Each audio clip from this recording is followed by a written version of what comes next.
And in front of me is SONY Xperia 5.2, and let me show you how to change voicemail notification sound. So first of all, you need to reach the phone dialer, go to the more icon and select settings. Now go to voicemail and reach notifications. Here select advanced, click on sound and pick the one that you like the most from the following list. So let me show you just some of them.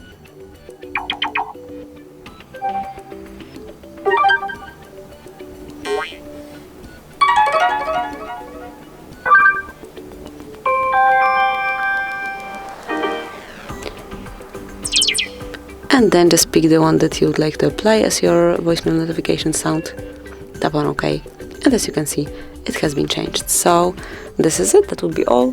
Thank you for watching. Please subscribe our channel and leave the thumbs up.